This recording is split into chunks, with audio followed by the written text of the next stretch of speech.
Good afternoon, everyone. Welcome back to the Ed Morrissey Show podcast. Today is Monday, August 15th, 2022, and we're going to have some great content for you up at Hot Air. If you are a VIP member, you will probably have already seen my very lengthy fisking, semi-fisking, I guess, of the Atlantic's article on how the rosary is now an extremist symbol. Yes, the rosary. Catholics around the world are going, the rosary? Wait a minute, the rosary is extremist? Have you seen people praying the rosary? Apparently the Atlantic has not. Someone named Daniel Panetton decided that he was going to write about how, because there are, hard right Christian nationalists within the Catholic community that use the rosary in some of their pictorial symbolism, that it has become an extremist symbol. These people literally have thousands of followers on social media, he argues. I mean, this is one of the silliest anti-Catholic screeds I've ever even read. And it follows 2 days, 2 days after the Atlantic, same magazine, the Atlantic ran an article explaining that Republicans pouncing all over Jane's Revenge for actually taking credit for actual violent acts is simply a dodge by the right to hide their own extremism. So you've got the Atlantic arguing that an actual group that's taking credit for committing actual violent acts against pro-life facilities since the leak of the Dobbs decision, and who's calling for even more of these types of violent actions, is somehow just a dodge for the right. But the people who are just posting pictures of the rosary have suddenly transformed the rosary from its millennial, and I mean millennium long, not millennial in terms of generations in the United States, but millennium long status, as a prayer of the faithful for spiritual warfare. I mean, it goes on about how this is a symbol of manliness among rad-trad Catholics. Maybe it is for a few rad-trad Catholics, but that's not the criticism I've always heard of the rosary. The criticism I've heard of the rosary is exactly the opposite. So if you get a chance, be sure to check out my VIP column. It's lengthy because I had a lot to say about this. And I hope that you enjoy it. And if you're not a member of the VIP or VIP Gold club here at Hot Air, you get a chance to add on to that. I'll tell you why. I'll tell you how you do it at the end of this podcast. So stay tuned for that. What else do we have going on? We've got a couple of Karine Jean-Pierre posts. Jazz writes about how Jean-Pierre said that the White House didn't get briefed on legal probes into Trump. You should check that out. There's a lot of traffic on that post today. I have a post later on where Jean-Pierre was confronted by ABC's John Carl on This Week on Sunday, asking her, isn't it Orwellian to call a bill the Inflation Reduction Act when it doesn't reduce inflation? And then Jean-Pierre went on to basically prove John Carl's point by talking about all the things that this bill does, none of which has any direct impact on inflation, and none of it even has indirect impact on inflation, as both the CBO and the Penn-Wharton study proved. So Orwellian it is, but she does appreciate the question, so that's kind of nice. John Carl's got that going for him with it.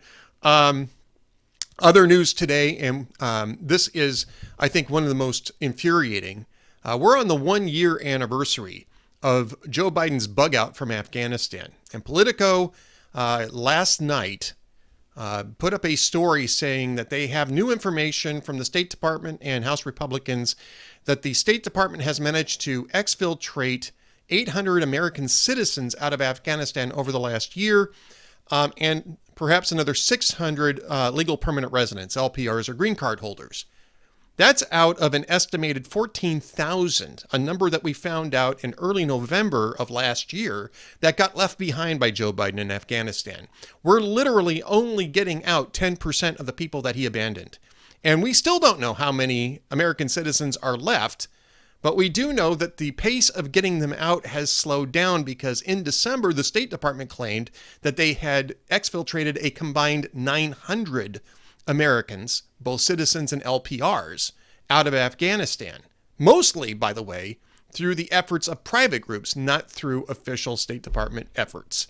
And that means that we've only exfiltrated another 700 in the 8 months since that report was made public.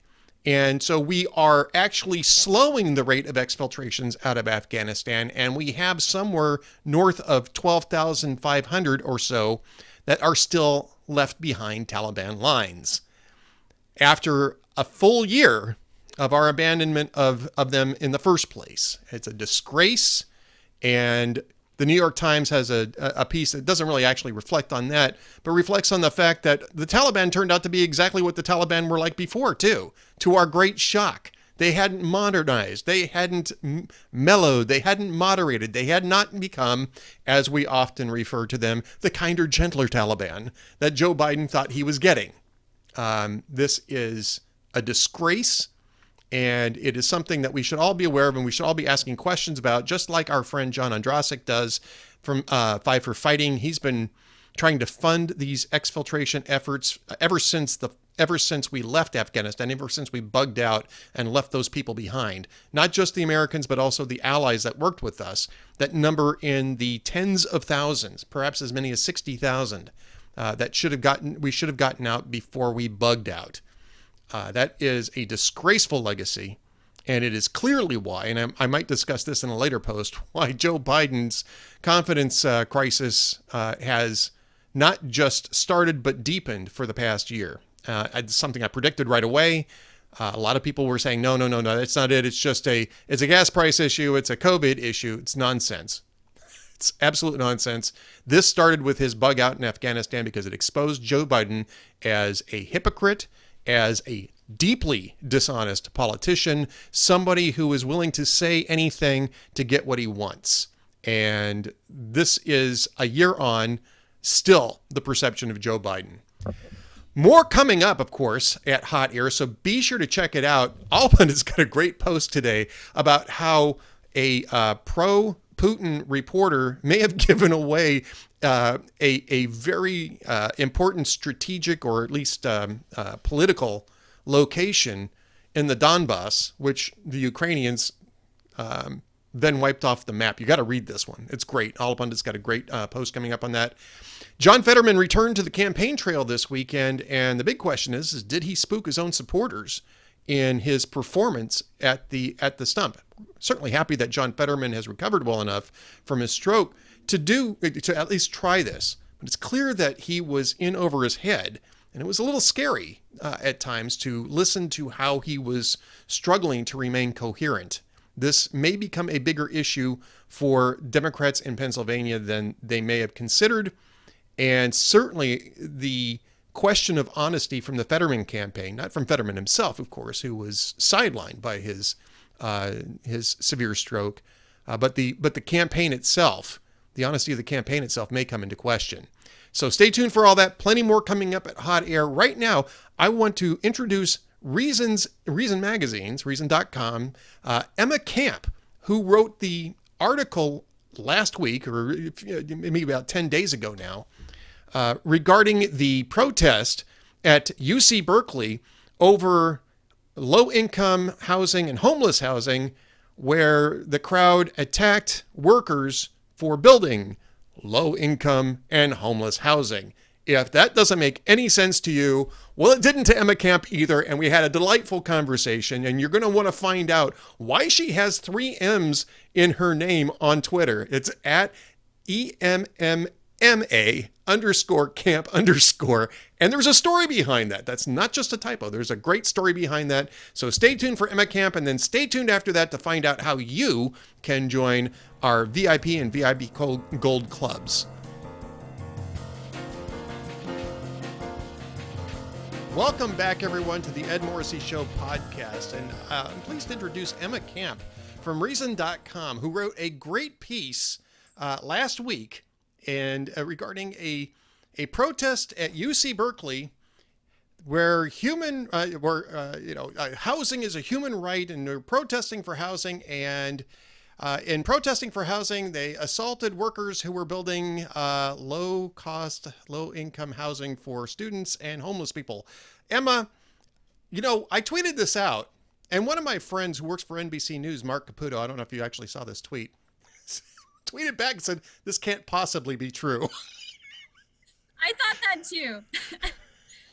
So tell us, how is this possible? How did a group of protesters at UC Berkeley physically assault workers who are building low income student and homeless housing as a protest to make housing a human right?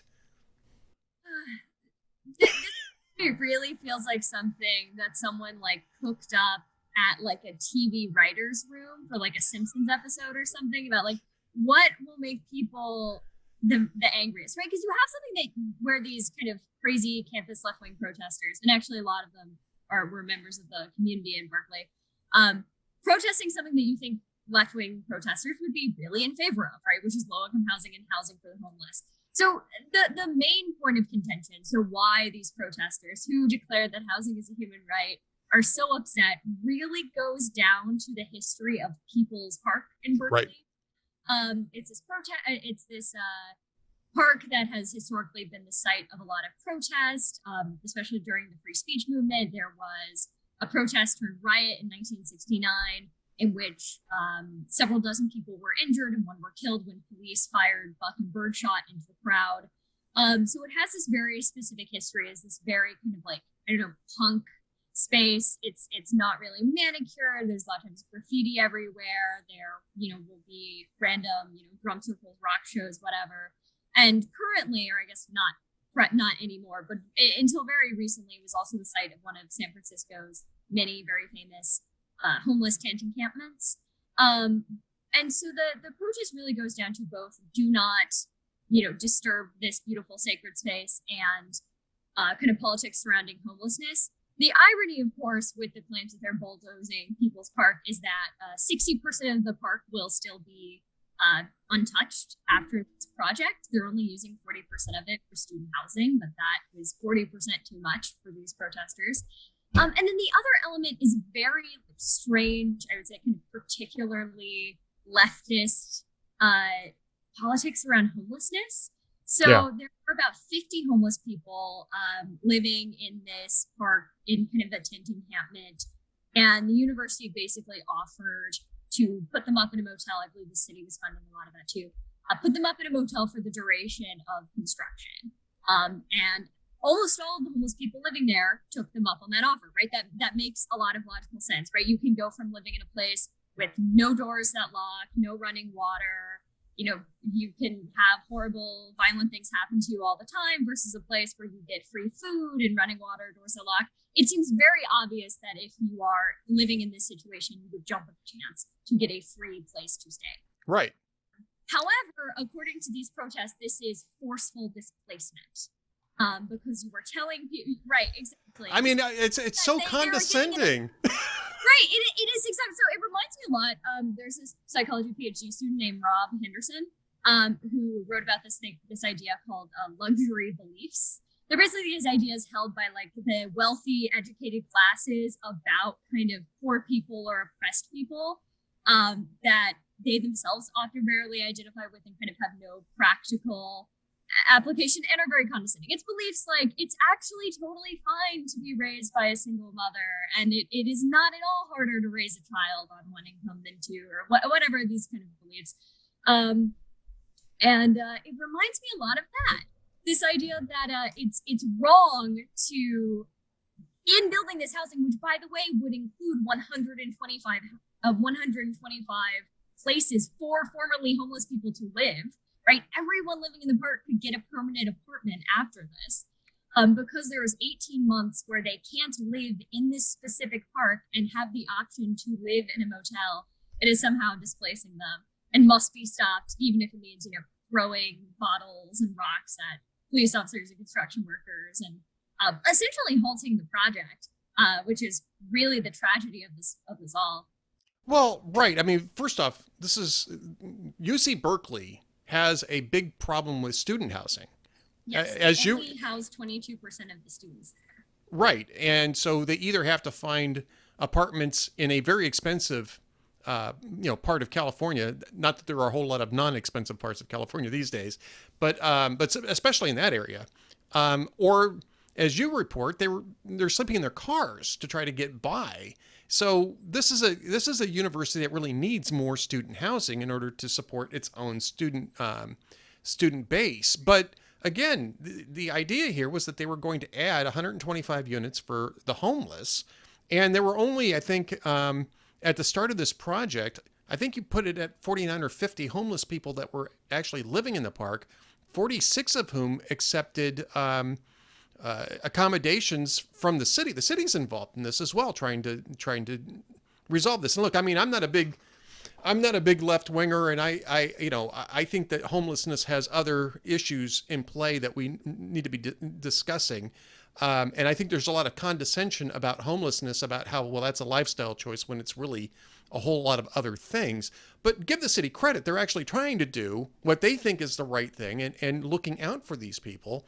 And you have even further left-wing people who not just protest this. I mean, I don't have a problem with people protesting, Emma, but actually commit violence against workers, who they also supposedly, will champion, that are trying to build the housing that would solve these problems. I mean, just the levels of irony here and hypocrisy are Right. just No, amazing.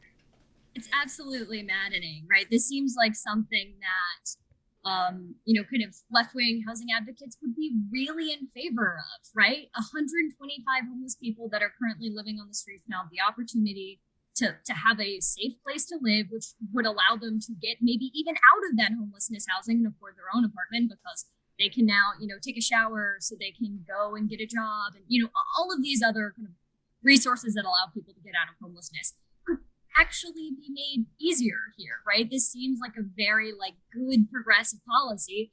And to other kind of left-wing concerns about something like gentrification, like one of the best ways to reduce gentrification in a college town is to get more students in student housing. And so the kind of crummy apartments that college students are living in can be filled by poorer people in that community, right? Right. And I've actually read people saying this will increase gentrification. This would actually really reduce gentrification.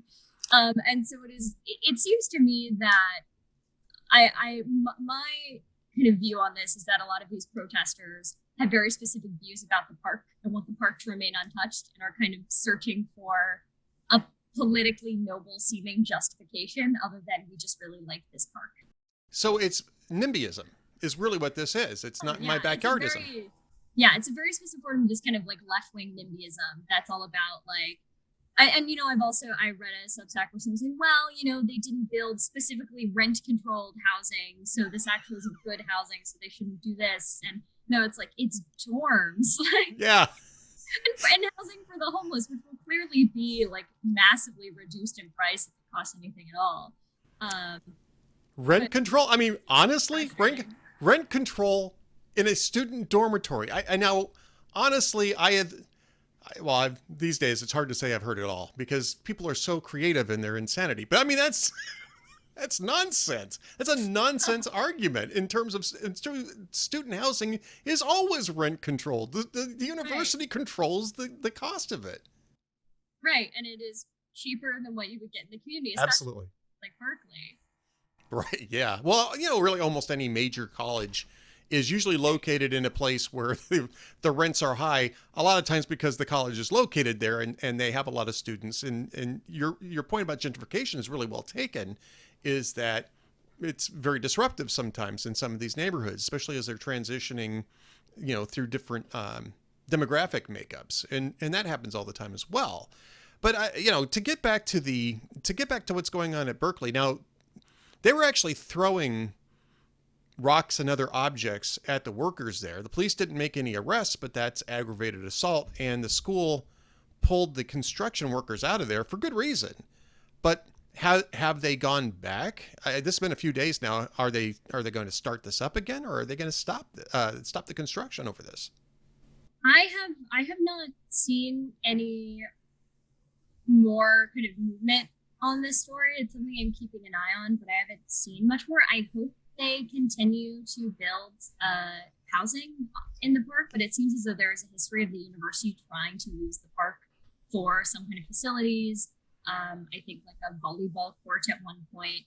And every single time protests have gotten so kind of intense and oppressive that actual construction on whatever facility has not been able to go forward, which is of course frustrating because the end result of this will be, 125 people sleeping on the streets when they Right. wouldn't have to otherwise, and 1,100 Berkeley students who are probably crammed like sardines in some 1 or 2 bedroom apartment, paying, an exorbitant amount when they could have an affordable, an affordable housing option that, would also probably mean that they graduate with a bit less debt. True. Or they're sleeping in their cars where they can be victimized. Right. Too. Or they're actually sleeping in sleeping in a safe place, right? Because if you're sleeping in your car, you are also homeless, right? Yes.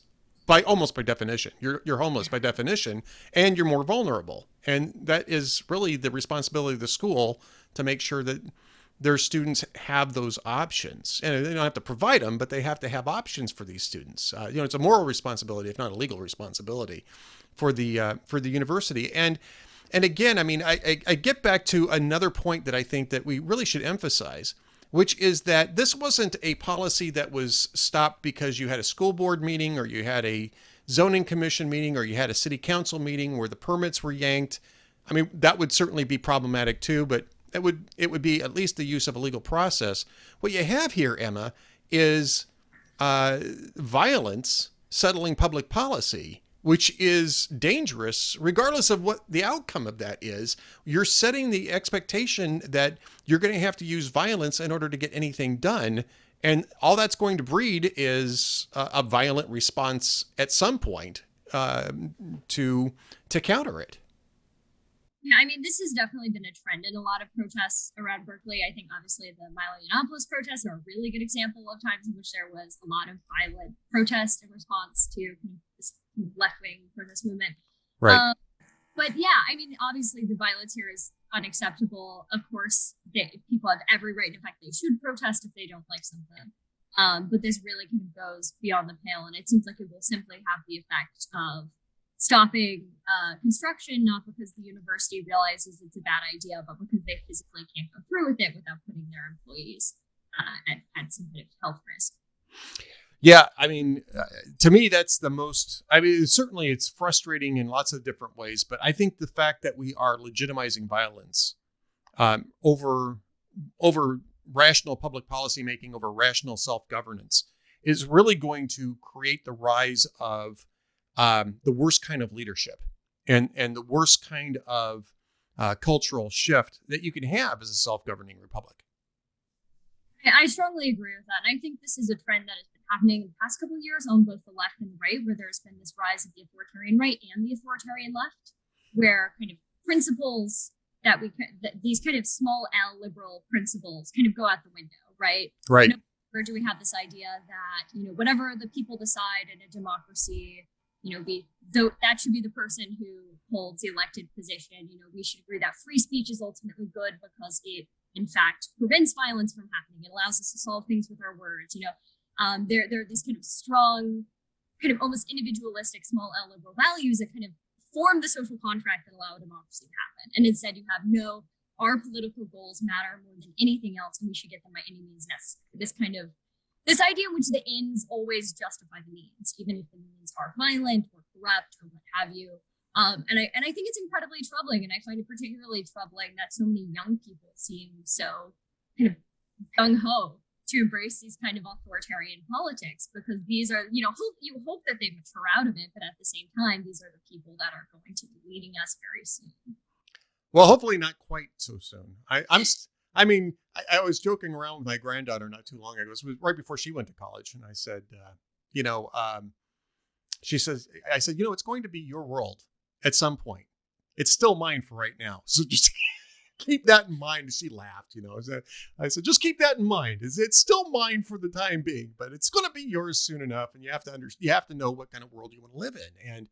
And I think that this, you put it right. I mean, the authoritarian right and the authoritarian left, I think, are are driving us to a politics where rationality and policy matters less than just the outcome of a power struggle.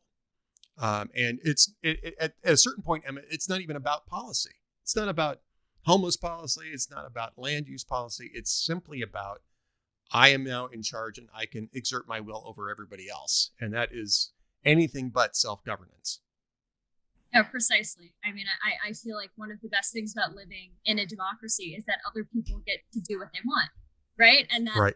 it's my job to tell other people what to do. And the only person whose actions I get to control or dictate are my own, right? And it's great that other people make life choices that I would never make in a million years, right? That's what makes life have kind of texture and value and creativity in society. But this world in which we want to kind of bend everyone to our will, and especially our ideological will, I think is ultimately destructive, because it's not about persuasion, right? It's about coercion and intimidation, right? If someone changes their mind to believe something that I also believe, I want it to be because I actually convinced them, right? Not because they were afraid of what would happen to them if they didn't agree with me. That's exactly right. And you're writing at the right place for that, by the way. Reason.com is it's a terrific platform. Tell us a little bit about yourself. I mean, what you've done in the past. You've got actually a really nice CV about it in journalism, and I think have wound up at a great platform with lots of great ideas. Yeah, so I have really enjoyed working at Reason so far. I've only been there for about, I guess, a month and a half.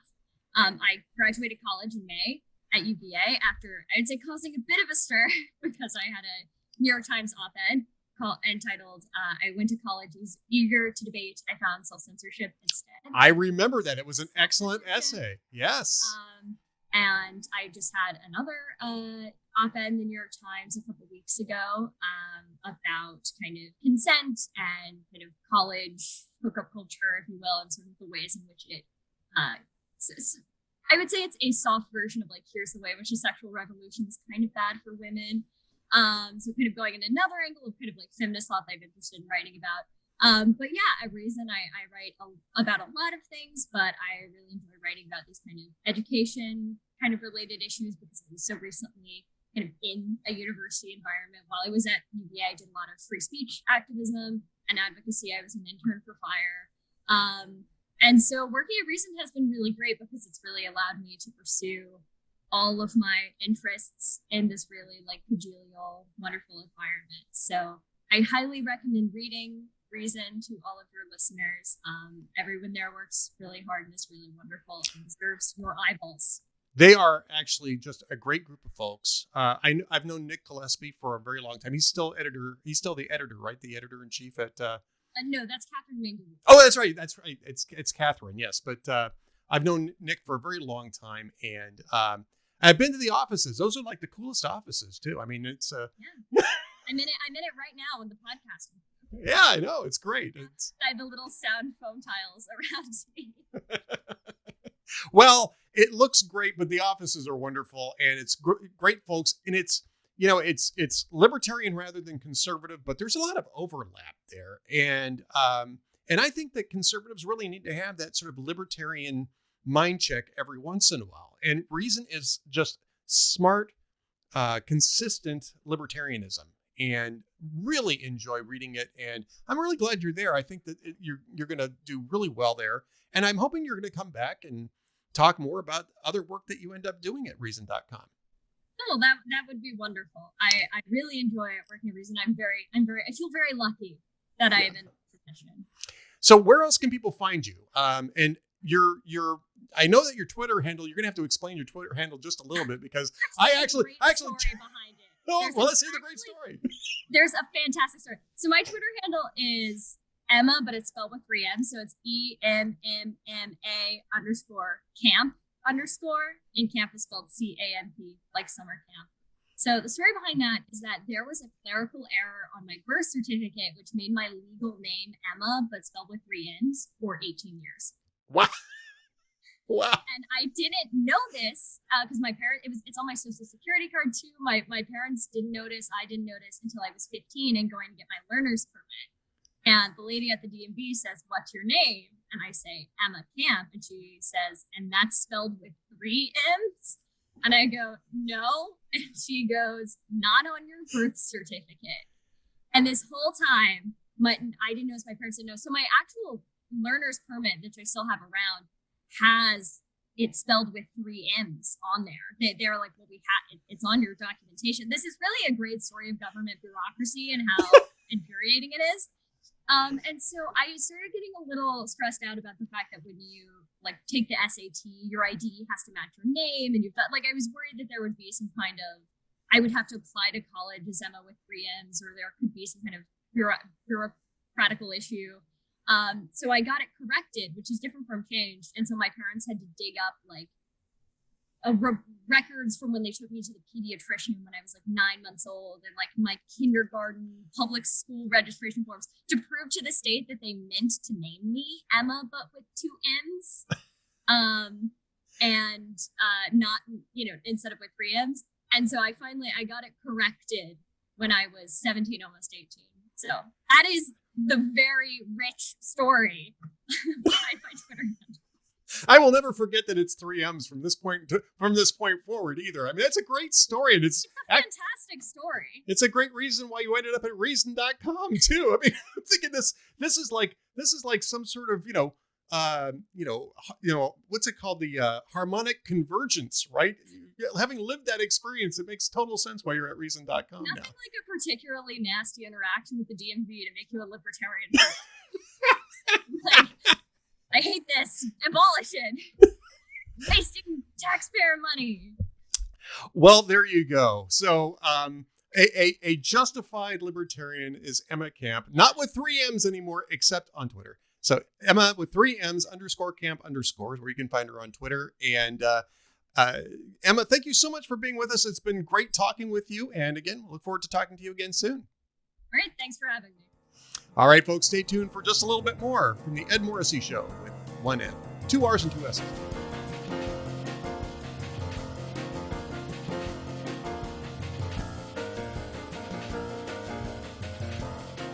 Thank you for watching and listening to the Ed Morrissey Show podcast. Be sure to subscribe at Spotify, Apple Podcasts, and YouTube to get alerted as soon as new episodes get published. You can support the Ed Morrissey Show and Hot Air's VIP reporting by becoming a VIP member, too. Visit hotairvip.com and use the promo code SAVEAmerica, all one word, for 40% off your membership. Choose VIP Gold and gain membership to access to all of the town hall sites. Thanks again for watching and listening.